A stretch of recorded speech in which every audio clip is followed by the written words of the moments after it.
Here are the highlights from the final day of the Colgate Plax Girls Rio Pro. Quarterfinal action coming into the final day with Lakey Peterson taking on Sally Fitzgibbons. All about Sally getting the early start and taking the victory into the semifinals. Quick start for Fitzgibbons and a strong finish. She easily wrapped this one up to earn her spot in the semifinals. Brought something a little bit fresher, Fitzgibbons did, to the final day. Next heat was Carissa Moore, world #1, taking on Laura Enever. These little chippy right-handers allowed Carissa to display a couple little fin drifts, and she got the job done on her backhand as well. Yeah, picked up where she left off on the previous day of competition. Carissa Moore, one of the standouts in these quarterfinals. Quarter 3 was a rematch again of Tyler Wright and Malia Manuel. They've had some great battles, and it was a smaller on the inside, but Tyler showed how much power she could throw off the top, and she took a win and moved into the semifinals. Quarter #4 was a solid one with the rookie Bianca taking the lineup. Yeah, Bianca looking really sharp. We've spoken a lot about her backhand, but today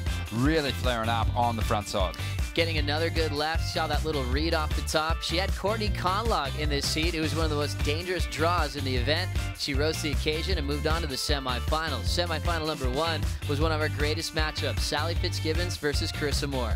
And these girls have battled it out for a world title before in the past, but in this particular semi-final, it was Sally Fitzgibbons moving on through with a string of beautiful maneuvers. So methodical and graceful in that approach. She found the lefts were working for her in the quarters, continued to that strength in the semifinals, used priority well, and moved on to the final. Second semi was between Tyler Wright and Bianca Batendog, and Tyler put on a clinic. Up until this point, the most dominant performance that we had seen from a competitor. A number of huge scores, a great barrel ride, and Tyler even throwing down an aerial in this semi-final clash. She did just about anything you could just dream up, mentally surfing these waves with her. Powerful approach, aerial maneuvers, getting barreled, set up for a classic final with Sally Fitzgibbons coming in, making her 3rd consecutive final in Rio, but it was Tyler Wright getting things started with another big slob grab. Unbelievable performance from Tyler in this contest, and she left a little in the tank for the final. Sally Fitzgibbons, she fought valiantly, but I tell you what, Tyler just looked unstoppable.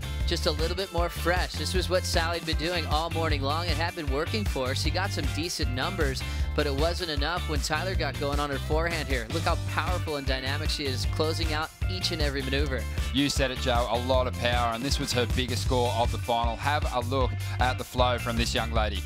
9.3 for that one. 2 compact, powerful maneuvers, throwing some variety, but Sally tried to really mix it up on her backhand. Little late hit, got herself out in front, packaged together more maneuvers, but they were just preferring Tyler's majors combined with her progressive approach, and it was hard for Sally to make a comeback in this one. A repeat of the first final of the year where we saw Tyler get the jump on Sally on the Gold Coast. I tell you what, both these girls well and truly in contention for the world title, and Tyler Wright, she's looking hard to stop. 8.5 for this one as she threw up 3 different turns on that smaller wave, hopped off on the inside, and the buzzer sounded, and she was victorious, getting her first win in Brazil, her 2nd win on the season, and back to that world #1 spot. That's right, and Sally Fitzgibbons, she bumps up in the 3rd spot. It's going to be a good race to the finish line. Undisputed champ Tyler Wright of the Colgate Plax Girls Rio Pro for 2013.